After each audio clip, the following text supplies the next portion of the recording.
Białystok. Mój zniszczony dom. Twoje groby i ruiny opłakuję suchymi oczami i skamieniałym sercem. Szczęśliwi ci, co jeszcze mogą płakać, szczęśliwi ci, których serca pękają z bólu i męki. Widzę Białystok i wydaje się, jakby to było dopiero wczoraj. Twoje gwarne ulice, pełne ludzi kipiące żydowską energią, z twoimi szlachetnymi i pięknymi kobietami, z twoimi dumnymi przedstawicielami i działaczami społecznymi, z twoimi zbuntowanymi robotnikami. Twoja młodzież, radosna, przedsiębiorcza, która od zawsze marzyła, by cały świat zmienić i by naród żydowski zrównać ze wszystkimi narodami.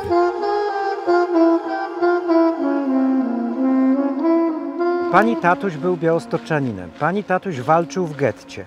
A przez wiele, wiele lat w ogóle pani się nie zajmowała Białymstokiem. To znaczy od razu tak, ja nie mam korzeni białostockich, tylko mój ojciec i on nie miał korzeni, bo był napływowym białostoczaninem, który rodził się przecież w Krakowie, w Galicji.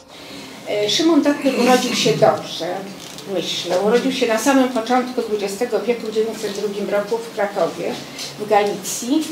I można powiedzieć, że miał szczęście, ponieważ Kraków, miasto galicyjskie, było w porównaniu z innymi miastami i rejonami ziem polskich stosunkowo wolnym miastem, jeśli chodzi o wolność polityczną. Jednocześnie panował w Krakowie pewien szczególny klimat, który pozwolił mu stać się ideowym sionistą, zwolennikiem Hashomer Hatzair, czyli tego lewicowego ruchu halucowego, sionistycznego. I na dodatek to był sionizm bardzo interesujący, ponieważ to był taki sionizm, takie przekonanie, że państwo żydowskie, które ma powstać w Erec, jest rzeczą podstawowej wagi dla Żydów, tak powinno być. Ale to jest państwo po pierwsze, które nie może być po prostu stworzone z niczego, tylko musi być napełnione kulturą, hebrajską kulturą opartą na języku hebrajskim przede wszystkim. I na dodatek, zgodnie z ideologią Hashomer Hatzair, to ma być państwo sprawiedliwości społecznej. Ponieważ, przypomnę, Hashomer Hatzair był jedynym ruchem żydowskim w okresie międzywojennym, który propagował, który był zwolennikiem powstania dwóch państw w Erec Israel, czyli państwa arabskiego i państwa żydowskiego. Wiem, że on w 20 roku po zdaniu matury wstąpił na Uniwersytet Jagielloński. Na początku na prawo, ale potem bardzo szybko się przeniósł na antropologię, która wtedy była antropologią fizyczną. On w ogóle chciał być nauczycielem wcale nie gimnastyki, ale historii starożytnej, historii w ogóle, a w szczególności historii starożytnej, bo mam dokument, tak, jego aplikacja do, chyba od Ruskina nawet. Pisze pracę z antropologii dziecka żydowskiego na Kielewszczyźnie. To, co jest interesujące i znamienne na 120 studentów, było 2 Żydów tylko, tak, to jest bardzo charakterystyczne ciągle jeszcze.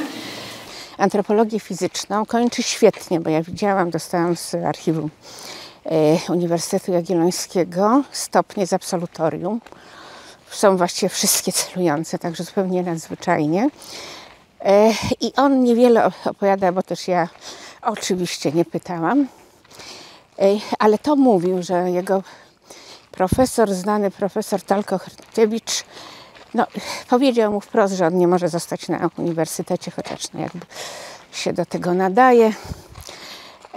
I ojciec też, zanim skończył UJ, dość wcześnie zapisał się na studium gimnastyki, roczne studium gimnastyki, ale to było studium przy uniwersytecie, czyli na poziomie, że tak powiem, uniwersyteckim. Ja widziałam ten plan zajęć. Daj nam Boże zdrowia, bardzo dużo i bardzo też takich ogólnych przedmiotów, ogólnokształcących, przyrodniczych, ale miał też całą gamę przedmiotów praktycznych, jeździectwo, strzelectwo, wspinanie się i tak dalej, które bardzo mu w życiu potem zaowocowały i się przydały. Na przykład dzięki temu on był instruktorem strzelania w getcie, sam się z siebie śmiał w swoich zapiskach, pisząc: lepszych nie było. Wobec tego tą grupę, którą on wyprowadził do lasu, On szkolił w strzelaniu, a dlatego, że odbył roczny kurs gimnastyki na UJ, to sport, ruch był dla niego czymś bardzo ważnym. Skończył to studium gimnastyczne i to potem, jak się okazuje, było jego podstawą jego utrzymania. Znalazł się potem, jeszcze chyba przed obroną pracy w Kielcach, w gimnazjum. Potem pojechał do Pińska. Tak go rzucało. I tam był nauczycielem gimnastyki. To była szkoła Tarbutu. W 24 roku, czyli chyba jeszcze przed w ogóle objęciem przez niego jakiejkolwiek posady, rodzi się jego pierwsza córka, Miriam, ta, która potem walczyła, była w podziemnej organizacji komunistycznej. W tym Pińsku znalazłam księdze pamiątkowej gminy pińskiej taką wzmiankę o bardzo młodym wówczas datnerze, 20-małoletnim, że on był związany jakoś, powiedziałam, duchowo z tym lewicowym skautingiem żydowskim Hashomer Hatzair, prawda? I w tym Pińsku on był bardzo w tej szkole jakąś ważną postacią, jak taki młody, przecież wtedy miał 20 parę lat, przywódca jakiejś grupy tych skautów, prawda? I o Pińsku pisze bardzo, powiedziałabym, romantycznie, to jest kilka zdań tylko.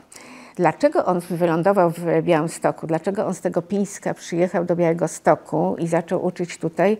Tego ja nie wiem. Ale tak się stało. No i potem te jego jakby 17 najważniejszych lat, znaczy najważniejszych, bo z gettem, tak, z wojną, spędził tutaj. W 29 roku bezpośrednio z Pińska przyjeżdża do Białegostoku i tutaj zaczyna uczyć w gimnazjum hebrajskim.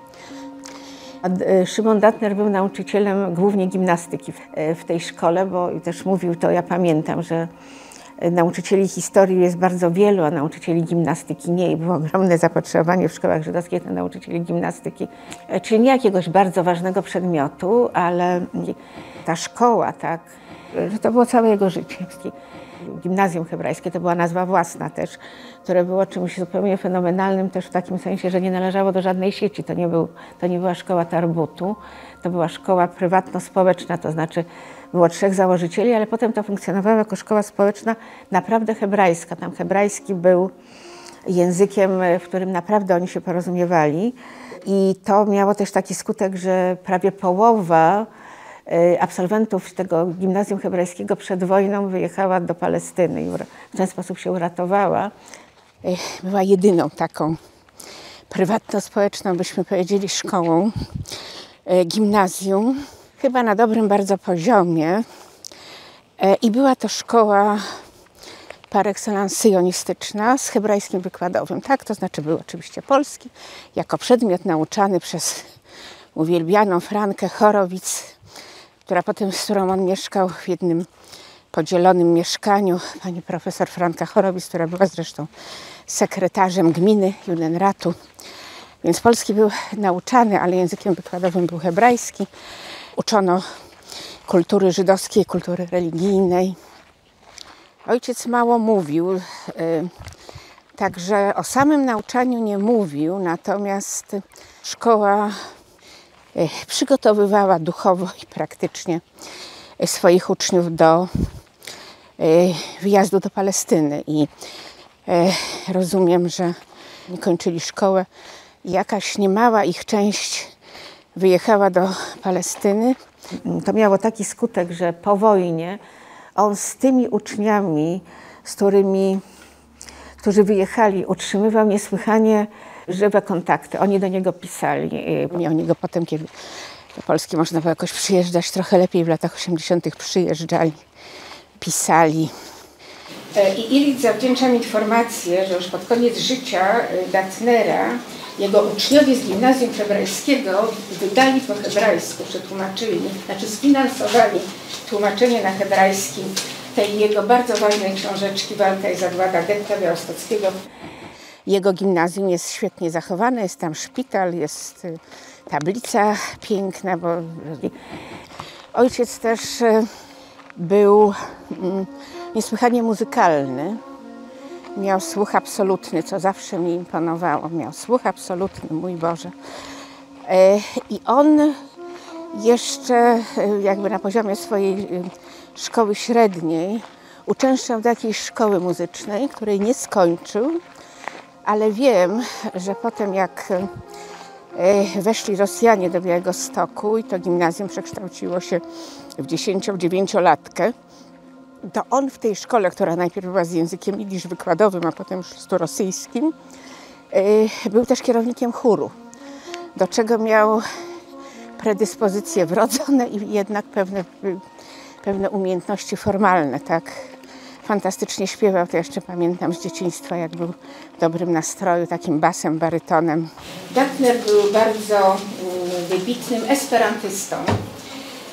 To, że on mówi w języku esperanto, wiedziałam, natomiast nie wiedziałam, że był działaczem esperanckim i że znał język na tyle dobrze, że był członkiem władz Stowarzyszenia Esperantystów. I co więcej, co zrobiło na mnie duże wrażenie, tłumaczył kiedyś na esperanto przemówienie pana wojewody białostockiego, który zaszczycił w roku 1932 bądź 1934 taki postkongres esperantystów, który się odbył w Białymstoku. Moja wiedza na ten temat, zawdzięczam ją panu Przemysławowi Wierzbowskiemu. Postać o tak bogatym życiorysie, która podążała tak wieloma ścieżkami, ma także ślad esperancki w swoim życiu. Prawdopodobnie Szymon Dattner zainteresował się esperantem pod koniec lat 20. Najwięcej o jego działalności esperanckiej wiemy z roku 1931. Wymienia go Księga Adresowa Esperantystów Polskich, wydana w tym roku. Tam w kategorii Białystok pod pozycją dr Dattner Szymon. Właśnie widzimy jego adres przy ulicy Kraszewskiego. W 1931 roku białostoccy esperantyści zorganizowali spore wydarzenie. To było spotkanie pokongresowe po Światowym Kongresie Esperantystów w Krakowie.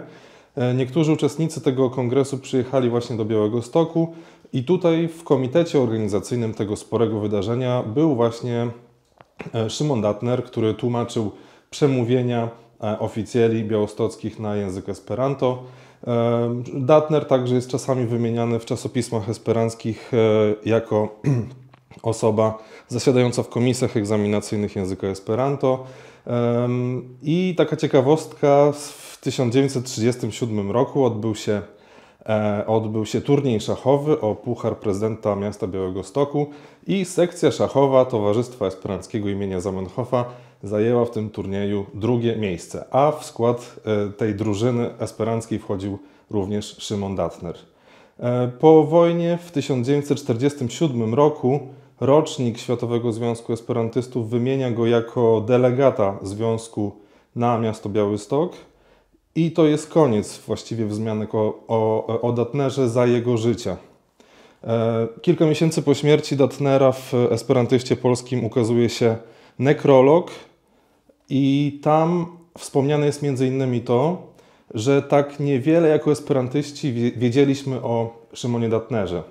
Że nie wiedzieliśmy na przykład, my jako Międzynarodowe Środowisko Esperantystów, o tym, jak zajmował się badaniem Holokaustu i zbrodni nazistowskich w Polsce. I jakby chcąc naprawić ten błąd w pewnym sensie, w zeszłym roku wydaliśmy jedną z najbardziej znanych książek Szymona Dattnera, czyli Walkę i zagładę białostockiego getta, w oryginale polskim i w tłumaczeniu na język esperanto.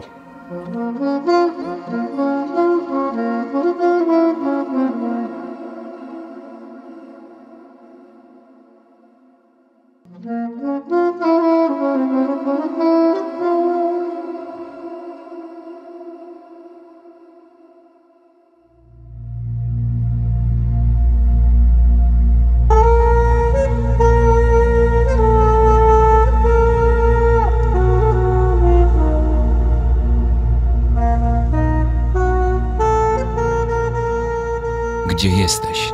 Białegostoku. Widzę 7 czy 8 tysięcy uczniów, jak zapełniają hebrajskie i żydowskie gimnazja. Druskina, Gutmana, Społeczne, Zeligmana, dziesiątki szkół podstawowych, cheder-ów, jesziw, Talmud Tor. Żydowski teatr w Palas, sławne wieczory Gilarino, bale Jinas Hacedek i Linas Hoilim, Makabi i Isk, wreszcie zjednoczeni odwieczni rywale.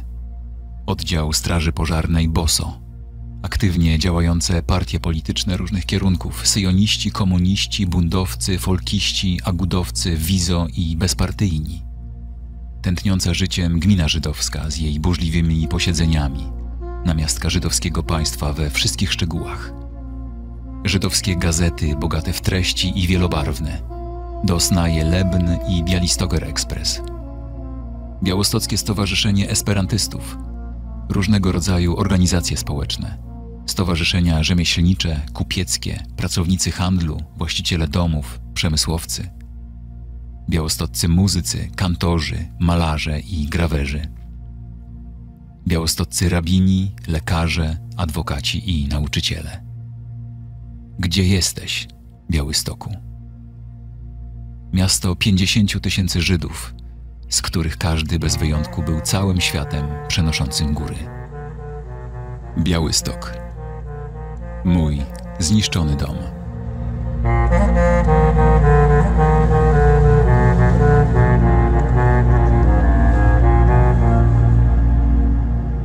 Getto. Daphne mieszka na Fabrycznej 11A. W mieszkaniu 5-pokojowym, w innych pokojach mieszkają nauczyciele różnych szkół, również gimnazjum hebrajskiego. I to, co jest tutaj bardzo istotne, Pan mówił o żółtej łacie, jak z żółtą łatą sobie Żydzi radzili. No to ojciec pisze bardzo wyraźnie w którymś momencie, że getto było dla niego więzieniem i pułapką. A żółta łata, no nie, prawda? To jest coś, co powodowało, że on nie mógł spokojnie jakoś. Więc wśród tych, którzy w ogóle chcieli myśleć, toczyła się dyskusja dość chyba otwarta, czy walczyć w getcie, czy wyjść poza getto, tak? Walka w getcie, wiadomo, jaki był argument za tym, żeby ją toczyć, żeby nie zostawiać innych, nie zostawiać swoich rodzin, nie zostawiać ludzi, nie zostawiać narodu. Datner należał do tych, którzy uważali, że to, co można i trzeba zrobić, to wyjść. Wyjść, ponieważ tylko walka na zewnątrz daje szansę na to, żeby zrobić Niemcom jakąś realną krzywdę oraz to była szansa na przeżycie. W getcie nie ma takiej szansy. Wychodząc mamy taką szansę. Jak psychologicznie sobie poradzić z tym, że tam zostały jego 2 córki i jego żona. Pomysł był taki, że oni wychodzą do lasu, przygotowują miejsce, ziemianki zupełnie dosłownie i kiedy będzie taka konieczność, przyjmą tych, którzy z getta wyjdą. No, powstanie w getcie było całkowitym zaskoczeniem. 16 sierpnia jest całkowitym zaskoczeniem w getcie. Ojciec nie walczył w getcie, ponieważ z tego getta 2 miesiące wcześniej wyszedł na czele 8-osobowego oddziału partyzanckiego i dzięki temu przeżył. A sprawa, gdzie walczyć, czy w getcie, czy w lesie, to była wielka sprawa taktyczna, ale też moralna dla tych ludzi, co ja już wiem. I oni potem wychodzą do lasu i jedyną szansą na to, żeby mogli żyć, są oczywiście te oddziały partyzanckie, żydowskie, które tam są, tak? Żydzi są aż do lata 1944 roku, do pojawienia się najpierw oddziałów partyzanckich radzieckiej, a potem po prostu Armii Czerwonej zdani tylko na siebie. On też był pewnie jednym z niewielu nauczycieli, którzy przeżyli tego. Ja nawet nie wiem, prawda? Kto z nauczycieli gimnazjum hebrajskiego na pewno przeżyli ci, którzy przed wojną wyjechali, ja tego po prostu nie wiem. Ale ci, którzy byli tutaj, to na pewno z nich wielu nie przeżyło. Mówiłam o France Chorowic, tak? Polonistce tego gimnazjum znakomitej, a bardzo byłoby dobrze wydobyć ją z zapomnienia. Zapominamy, mówiąc o powstaniu i o sierpniu, o akcji lutowej 1943 roku, pierwszy tydzień lutego od 5. W czasie której zamordowano na miejscu i wywieziono 10 000 Żydów, czyli prawie 1/3 ówczesnej populacji żydowskiej. I to jest bardzo ciekawa też sytuacja, ponieważ wtedy nie padł rozkaz do walki. Tenenbaum już był i był Daniel Moszkowicz, jego zastępca, więc nie było rozkazu walki i były takie spontaniczne, odosobnione akcje Hashomer i komunistów. Ale to, co było ciekawe i są bardzo spektakularne opisy, ludzie przygotowali sobie schrony, bunkry. I jak Niemcy, bo powstanie było całkowitym zaskoczeniem, akcja lutowa nie. I jak Niemcy wkroczyli 5 lutego rano, to getto było wymarłe. Ludzie siedzieli w bunkrach albo w fabrykach niemieckich, które było powiedziane, że ci, którzy tam pracują, będą oszczędzeni i Niemcy dotrzymali zresztą słowa tym razem. I Franka Chorowic, która mieszkała w mieszkaniu, w którym mieszkała też rodzina ojca, tam było 5 rodzin, po prostu kiedy oni weszli, to była zresztą chora, leżała w łóżku już dawno. Ona zażyła truciznę.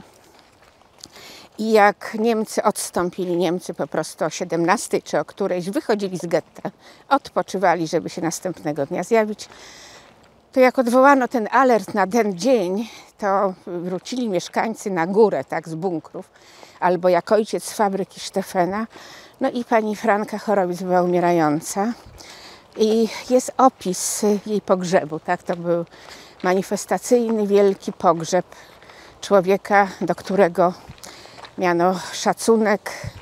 Ona była pracownicą Judenratu, ponieważ Judenrat w Białymstoku zupełnie inaczej funkcjonował i miał w oczach tamtejszych mieszkańców zupełnie inną opinię niż Judenraty w wielu innych miastach. Tak? Judenratowi, jego szefowi, Baraszowi się wierzyło. Franka Chorowic pracowała jako sekretarz Judenratu. Był wielki manifestacyjny pogrzeb w lutym. Na cmentarzu na Żabiej, prawda? Bo to był ten cmentarz gettowy.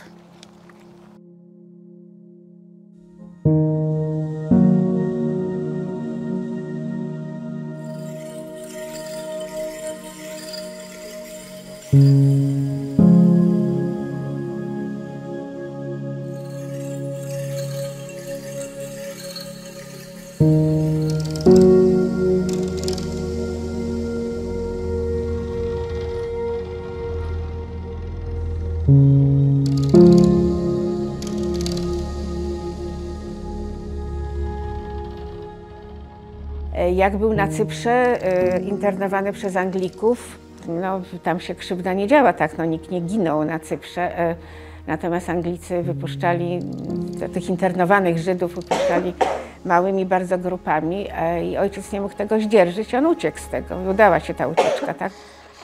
I on zaczął pracować jeszcze w czasie wojny właściwie, a potem tuż po niej, to znaczy nad opracowaniem, zebraniem. Sam je tworzył, rozmawiając z ludźmi, tworząc porządne relacje, podpisywane potem przez tych, z którymi rozmawiał.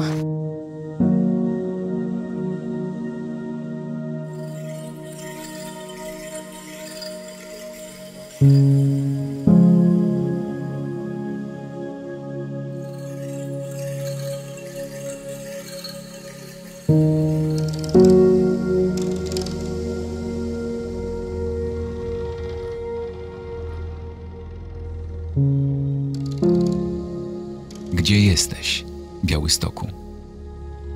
Potężne źródło, z Twoją energią zrywającą brzegi, duchem przedsiębiorczości i inicjatywą, z Twoim dumnym przywiązaniem do narodu, Twoją wiernością żydostwu, z Twoim upartym dążeniem do postępu i realizacji ideałów dobra. Gdzie jesteś? Martwa cisza panuje na Twoich ulicach. Puste są place i rynki. Trawa rośnie tam, gdzie były wielka synagoga i duże bloki mieszkalne. Rzadko napotkasz żydowską twarz. Nie ma śmiechu małych łobuziaków, nie ma czarnych oczek Twoich moszków, szlomków, dawidków, małych rywek. Gdzie jesteś, Białegostoku? z końca 1944 roku ojciec Menachema Finkelsteina spisał, Menachem Finkelstein był jego byłym uczniem z gimnazjum hebrajskiego i był świadkiem zagłady Radziłowa, jak cała jego rodzina Finkelsteinów. I ojciec to spisał jesienią 1944 roku. I to jest w Brzichu, to jest też w domowych archiwach. To jest akurat zagłada Radziłowa. Pozwolę sobie przeczytać. Formuje się pochód. Plan był przygotowany już wcześniej. Pod gradem ciosów, dzikich wrzasków i przekleństw Żydzi są pędzeni przez miasteczko i zostają zapędzeni do stodoły Sitkowskiego, stojącej na skraju miasteczka koło wsi Radybierz. Wrota stodoły zostają zabite gwoździami, stodołę oblewają benzyną i podpalają. Straszne krzyki żywcem palonych unoszą się w powietrzu, ale nie docierają do serc ludzkich bestii. Dwaj młodzi ludzie, w tym 16-letni Jankiel Smoleński, zdołali wyrwać się z oknia i wyskoczyć przez dach. Odzież na nich się pali. Rzucają się na ziemię, aby ugasić ogień. Bandyci nie znają litości. Rzucają się na tych dwóch młodych ludzi i zabijają ich. Ogień jeszcze płonął. Krzyki nieszczęsnych jeszcze nie zamilkły, a ludzka bestia wciąż nie nasyciła się krwią. Ruszają przez miasteczko bandy młodych, aby odnaleźć w domach i w okolicy tych, którzy się ukryli. Znajdują ich i prowadzą do płonącej stodoły. Dostawiono drabinę. Bagnetami zmusza się nieszczęśników, aby weszli na dach i skoczyli w ogień. Stojąc na drabinie, 19-letnia położnica Rachela Wasserstein prosi o litość dla jej 8-dniowego dziecka i aby je od niej odebrali. Dobrzy sąsiedzi i znajomi, do których się zwraca, przysłuchują się i znajduje się jeden, który odezwał się na jej prośbę. Łapie dziecko za nóżki i wrzuca je przez dach do ognia. Matka stojąca na drabinie zostaje przebita bagnetem i rzucona w płomienie. A o Jedwabnym musiał wiedzieć od Wassersteina z jego relacji, ale też on w tej książeczce Walka i zagłada Getta Białostockiego, którą napisał, skończył w 1945 roku, pisze: dochodzą przeraźliwe wieści z Grajewa, z powiatu szczuczyńskiego, że tam właśnie dzieją się straszne rzeczy i że wtedy się mówiło miejscowe menty. Być może z inspiracji, już nie pamiętam, to jest oczywiście ważne, mordowali Żydów i ci Żydzi nie mieli się gdzie skryć, ponieważ mordowali ich też na drogach. To jest nawet napisane w oficjalnym wydawnictwie Komisji Historycznej. Jakby ktoś dokładnie czytał, to by też wiedział. Tak? To jest niesamowite. On, poza tym, że byłby, prawda, badaczem, historykiem, to jednocześnie on pisał takie małe prozy, takie opowiadania, byśmy powiedzieli. Zaczynał jeszcze w partyzance, siedział tam w 1944 roku gdzieś już, byli bezpieczni, bo to już się zbliżała, prawda, koniec wojny, już siedzieli z oddziałem partyzantki radzieckiej, więc byli w dobrej sytuacji. On wtedy już zaczął pisać takie zbeletryzowane prozy, takich bardzo blisko życia, można powiedzieć, opowiadania faktograficzne, nie wiem, czy jest taka kategoria, ale tak to nazwijmy. I to muszę też opowiedzieć. Pan Bogdan Wojdowski po śmierci ojca w 1989 roku jakoś mnie odnalazł. No i zaczęliśmy rozmawiać i właśnie o ojcu. Ja mu powiedziałam, że są te przepisane przez ojca i nawet uporządkowana jest kolejność. Są przepisane te jego prozy. On się bardzo zapalił. Zaniósł to do wydawnictwa Znak. I niestety bardzo szybko popełnił samobójstwo wtedy. I to, co było niesamowicie bolesne, po jakimś czasie po jego śmierci wydawnictwo mi to odesłało bez słowa. To jest coś, co nazwać można prozą dokumentalną, czyli bardzo krótkimi formami literackimi, ale bardzo blisko faktów. I tu chciałam Państwu zademonstrować taką próbkę, która ma bezpośredni związek z jego pobytem w oddziale partyzanckim, ponieważ tam usłyszał tą historię. Nazywam się Halinka i mam 4 latka. W Lasach Brudziskich w lipcu 1944 słyszałem tę opowieść. Po jednej z akcji w Grodnie z końcem lutego 1943 wyskoczyła z pociągu wiozącego nieszczęśliwców do Treblinki około wsi Polanki pod Sokółką młoda kobieta z dzieckiem. Kobieta zabiła się na miejscu. Dziecko pozostało nietknięte. Śliczne to było dziecko, jak laleczka, opowiadała mi nasza partyzantka geniuszowa i zupełnie do żydowskiego niepodobne. Włosy jasnoblond, oczy jasnoniebieskie, buzia pełna, rumiana. Sądząc z ubioru, pochodziło z bogatego domu. Młoda matka, około 24 lat, przystojna blondynka, też do Żydówki niepodobna, leżała martwa na torze, a dziecko grzało sine z zimna rączki na piersi matki, serce której niedawno przestało bić. Nie płakało, lecz patrzyło dookoła szeroko otwartymi oczkami. Nie płakało ani nie opierało się, gdy ludzie odciągnęli je od matki i zabrali na wieś. W jednej z chat nagrzali i nakarmili. Zupy jeść nie chciało, bo jak mówiło, w domu nigdy na śniadanie zupy nie jadło. A jakie mądre było to dziecko. Odpowiadało prosto i jasno, jak i niejeden dorosły by nie potrafił. Chwyciło wszystkich za serce, wzruszyło i podbiło. A oni stali dookoła, gromadka polskich wieśniaków i wieśniaczek. Co która zada pytanie, co która podniesie rękę i otrze oczy. Z przejęciem słuchali szczebiotu maleństwa. Nazywam się Halinka, mam 4 latka, mój tatuś był doktorem w Grodnie, mamusia jest z Warszawy, dziaduś i babunia żyli w Warszawie. Mamusia mówiła, że tatuś poszedł do aniołków i dziaduś i babunia poszli do aniołków.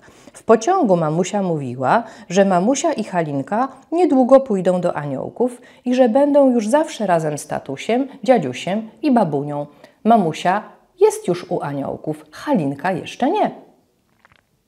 Geniuszowa dyszkancikiem naśladowała głosik dziecięcy. Wydawało się nam, jakby sama Halinka do nas przemawiała. Geniuszowa urwała. Po chwili ciągnęła dalej. Dziecko na nieszczęście zdradziło pochodzenie. Mówiło, że zna język polski, rosyjski i żydowski. Właśnie przejeżdżał na rowerze policjant z Czarnej Wsi.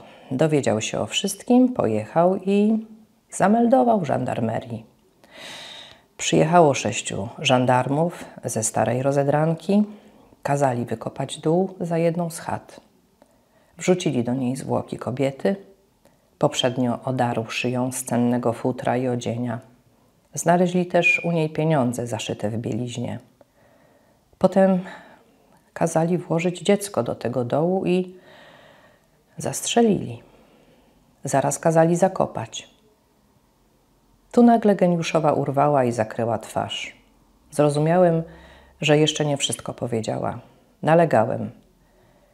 Nie można tego opowiadać, troszkę opryskliwie odpowiedziała. Zapadło milczenie.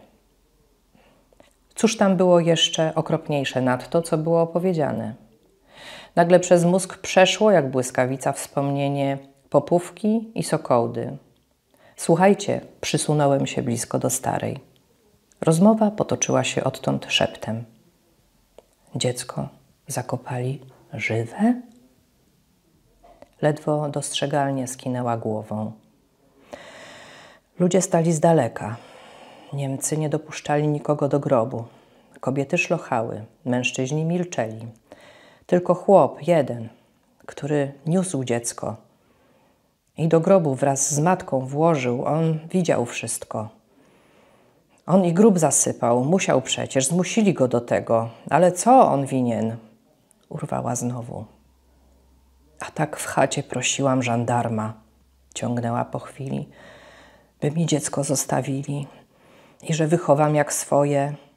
Żandarm rozgniewał się. Ty, Poli, chcesz Judisch Kind? Mówiła, naśladując język Niemca. Tak. To było w jego oczach przestępstwem. Ściemniało się już zupełnie. W obozie zaległa cisza. Późno w noc jakoś usnąć nie mogłem. Po północy gdzieś bardzo blisko bombardowały samoloty sowieckie. Silniej jednak od huku wybuchających bomb przenikało do świadomości echo szczebiotu dziecięcego. Nazywam się Halinka i mam 4 latka. I powtarzało się 1000-krotnie i zlewało w gromki i straszny akt oskarżenia, jakiego jeszcze ludzkość nie słyszała. Wstrząsy wybuchów jakby zapowiadały pomstę i karę. Czy istnieje jednak pomsta i kara za setki tysięcy takich Halinek, Lilijek i Mileczek? Są chwile, że wstydzisz się, że jesteś człowiekiem. Są chwile, że chciałbyś odcisnąć w ziemię jakąś gwiazdę, by rozwaliła się na kawałki. Przeżywałem wówczas takie chwile.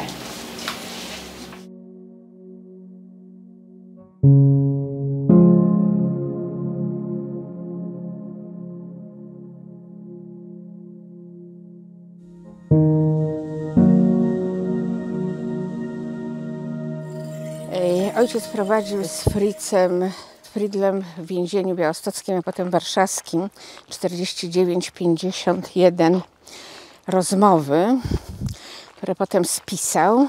I Friedl mu powiedział, że ponieważ tutejsze władze niemieckie, lokalne nazwijmy, nie były za likwidacją getta białostockiego, bo to było świetnie produktywne, interes szedł jak złoto i oni się przeciwstawiali. I Friedl twierdzi, że to dlatego Globocnik przysłał pomoc z zewnątrz, ponieważ nie był pewny, czy miejscowi się wywiążą odpowiednio z akcji likwidacyjnej. Tak mówi Friedl, oczywiście też chroniąc swoją skórę, prawda, bo on był na miejscu, ale nie jest to nieprawdopodobne. Ojciec umarł w 1989 roku. Tą spuściznę, czyli te papiery, dokumenty, które były w jego pokoju, ja przekazałam bardzo szybko do Żychu. To leżało tam do 20 lat, ale zostało niedawno uporządkowane i dzięki temu może służyć tym, którzy się tym interesują. Ale ja miałam też jego spuściznę po prostu w plastikowych workach, ponieważ tego było bardzo dużo. Ojciec był człowiekiem, jak widzę teraz, niesłychanej zupełnie, poza wszystkimi innymi cechami, pracowitości. Pracował całymi dniami, zupełnie dosłownie, prawie do ostatniego roku. I tego było mnóstwo. I takie jego papiery i dokumenty, które były jakby gdzieś tam schowane, ja zniosłam do piwnicy. I one w tej piwnicy przeleżały, nie powiem ile, piwnica była na szczęście sucha, worki mocne. Robiąc porządki w piwnicy, ja sobie uzmysłowiłam wtedy już z prawdziwą zgrozą. Pamiętam ten moment, przecież tu leżą papiery ojca, tak? Wyjęliśmy z moim synem te worki i porządkując to teczka po teczce, ja zaczęłam czytać i tak się wciągnęłam, że nie mogę przestać na szczęście i żeby Datnera, bo przywrócić. Ja go wiele nie pytałam, on wiele nie mówił, ale ja myślę, że Białystok był dla niego naprawdę centrum świata, tak? I też dlatego, że on tutaj spędził te swoje, wcale nie tak długo, od 29 roku, bo on osiadł w Białymstoku i był w Białymstoku do 46 roku. Na ten czas przypada w ogóle jego młodość. I nie ulegało dla mnie wątpliwości, że jest niesłychanie związany z Białymstokiem, nie tylko jako miejscem, jako grobem, ale też miejscem życia. 17 najważniejszych lat, najważniejszych, bo z gettem, tak, z wojną, spędził tutaj. Ja myślę, że też nie bez znaczenia jest to, że jego córki, tak, ta starsza, kiedy zginęła, miała 19, była rzeczywiście powstańczynią, ta młodsza miała 14 i prawdopodobnie z matką pojechały do Treblinki, jak zlikwidowano getto.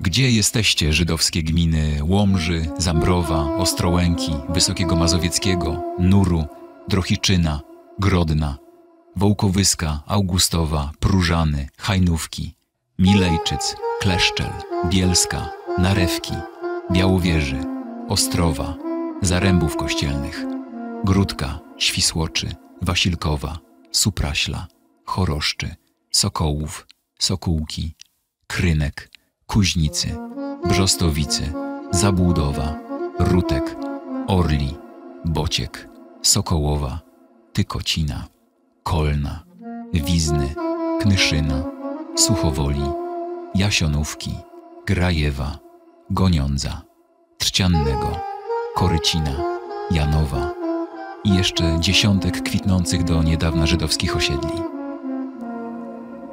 Ach, jak samotne jest miasto, niegdyś tak ludne.